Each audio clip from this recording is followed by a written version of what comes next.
मैं आ गई हूँ आप सबकी फेवरेट स्टोरी इस इश्क का रब रखना। तो आज की एपिसोड जो है वो बहुत ही इंटरेस्टिंग और दिलचस्प होने वाला है, जिससे कि आपको ये स्टोरी बहुत ही पसंद आ रही है। तो फिर वीडियो को एंड तक जरूर देखें, और चैनल पर नया है तो चैनल को सब्सक्राइब करना और बेल आइकन को प्रेस करना बिल्कुल भी ना भूलें। तो आज के एपिसोड में हम देखने वाले हैं कि जो अधीरा होती है वो कहीं ना कहीं उसके दिमाग में एक नया प्लान चल रहा होता है कि वो ये शादी से बैकअप ले रही है, क्योंकि रणवीर जो है वो सामने से बोल दिया है कि मुझे अधीरा से प्यार नहीं है, और फिर मैं सिर्फ मेघला की वजह से ही ये शादी के लिए हाँ बोला था, वरना मैं उससे प्यार नहीं करता, क्योंकि वो एक झूठी है और वो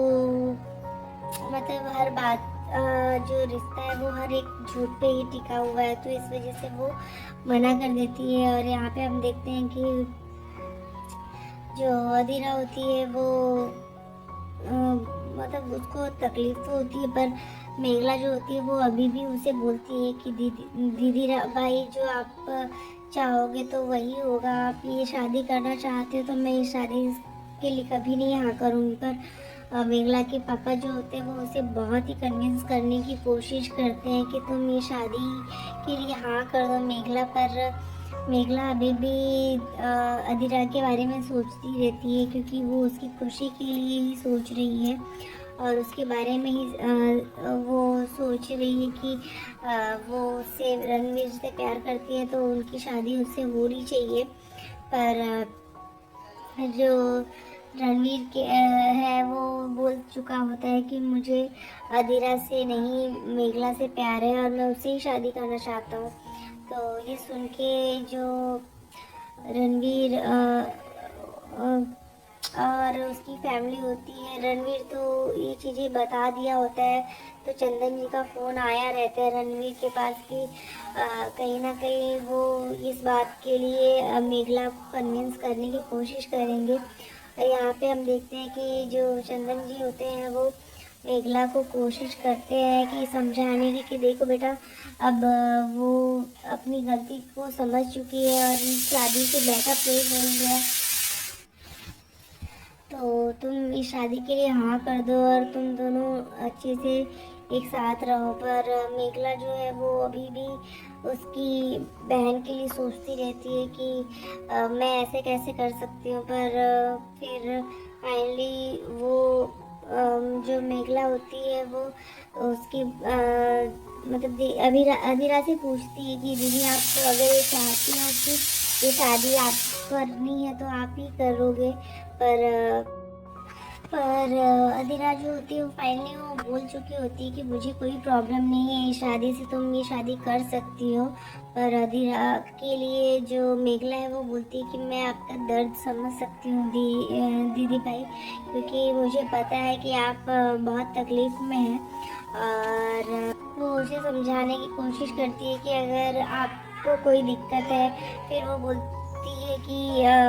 जो उसकी माँ होती है वो बोलती है कि क्यों ना हम यहाँ से अगर शादी करेंगे तो बहुत ही मतलब लोग सवाल पूछेंगे, तो क्यों ना हम ये शादी गुरु नानक मतलब गुरु जी के आश्रम से ही करें। तो फिर वो मान जाते हैं चंदन जी उस बात के लिए। पर फिर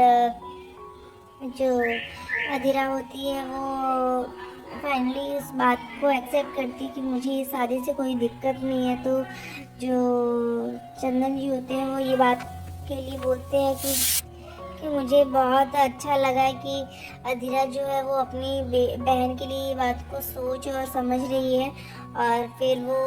उसके लिए शादी के लिए मान जाती है। तो वो बोलते हैं कि मैं बहुत टाइम हो गया कि अपनी बेटी को गले नहीं लगाया हूँ, तो वो उसे गले लगाते हैं। और फिर जो अधीरा होती है वो उससे बोलती है कि मुझे मेरी एक रिक्वेस्ट है, मैं ये नहीं चाहती कि ये शादी वहाँ से हो, मैं चाहती हूँ कि ये शादी यहीं घर से ही हो। तो चंदन जी होते हैं जो खुश हो जाते हैं, क्योंकि उसे कोई दिक्कत नहीं होती है अधीरा को इस बात से। तो वो तभी हम देखते हैं जब जैसे वो शादी के लिए हाँ कर देते हैं तो अधीरा को कहीं ना कहीं उसके दिमाग में कुछ तो प्रॉब्लम्स हो रही थी कि चल रही है कि ये शादी अब जहाँ मेरी शादी होने वाली थी वहाँ पे अब उसकी बहन मेघला की शादी होने वाली है रणवीर के साथ। और मेघला जो है वो अ, फिर भी अधीरा के बारे में सोचती, पर अधीरा जो है वो ये सोचती है कि मैं तो रणवीर से प्यार करती हूँ, तो ये शादी इसकी से कैसे हो सकती है। और यहाँ दूसरी तरफ रणवीर के घर पे जो महर जी होती हैं वो बहुत ही मतलब गुस्से में रहती हैं और वो खुद को एक कमरे में बंद कर लेती हैं, क्योंकि ये सब चीज़ें सुन के उनको बहुत ही टेंशन होती है कि ये सब क्या हो रहा है, क्योंकि ये शादी जो है अधीरा के साथ होने वाली होती है, फिक्स हो गई होती है, सब कुछ अच्छा हो जाता है और रणवीर ने उस चीज़ के लिए